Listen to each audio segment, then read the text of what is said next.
Hey there, it's Chris with Texas Customs on eBay. I just want to make a quick video of these two Adventure Team submarine and jet boat or attack boat that you purchased from me, just to kind of show you the ins and outs of them. Won't take very long. First, on this on the yellow attack boat, as described, this piece is removable. The magnet is on the inside of the vehicle. It's super glued to the inside, and the other magnet is under this felt, this little felt piece of cloth. I put the felt on there that way when you put this on and off, it doesn't scratch or rub against the paint on each other. Now, what I didn't consider until after I made the vehicle is, instead of super gluing these depth charges on the attachment, I should have put little magnets on the back of them, and then that way they could come off separately. But that's something that you could do pretty easily. I would just take these off, put a little black circle magnet on there, and you could attach them and make them individually come off. And you could probably get those little black circle magnets at Hobby Lobby for relatively low price, probably at $3 or $4. Other than that, everything else is pretty cool on this thing. Nothing else really comes on or off.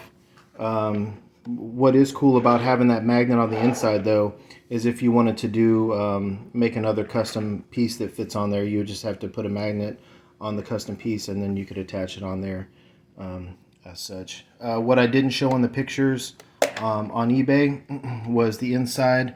Does have some detailing.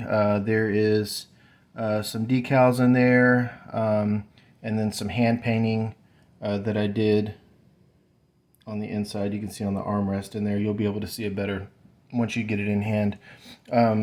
This piece does come up and down.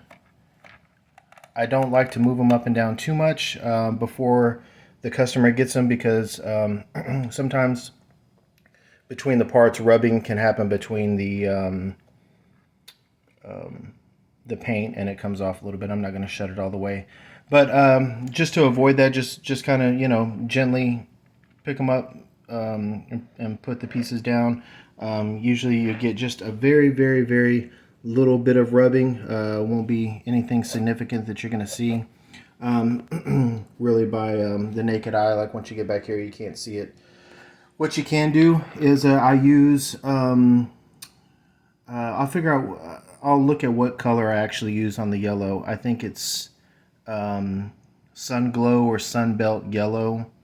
I'll check it out, and what you can do is get a little paintbrush, spray some on the paintbrush, and then just dab it on there, and that'll close up that little hole. You could do that on the touch-ups just about anywhere. On the white submarine, again, to avoid any kind of rubbing, there's these little hooks, not hooks, these little notches right here on the side.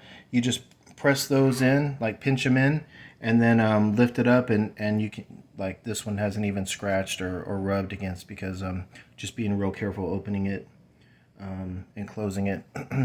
Same with this one. It has a little notches right here. You just pinch them in and then pull up, and then you can put your figures inside the cockpit. On the inside too, right here. There is a little bit of dirt in there. I try to clean all of it out as best as I could, but when it was in the water, a little water came in on the bottom and got a little bit of sediment in there. It doesn't hurt anything. It hasn't messed with the paint. The paint does have a sealant on there. As you can see on the bottom, it didn't affect the paint at all. No worries there. The sides do open as well. Again, I don't want to open them and close them right now, because I don't want any kind of rubbing of the paint. You can also touch up that paint. Just text me or call me. I'll give you my information, and you can follow up with me if you have any issues with the paint, or any kind of you need some tips on touch-ups or anything like that. I can definitely help you out with that stuff. I think one of the other things I wasn't able to show or didn't show on there, there's a little decal on the side, a little map where one of the figures goes in. But all in all, two great water vehicles for Adventure Team. Hope you enjoy them. Again, if you have any questions, feel free to reach out. Thanks.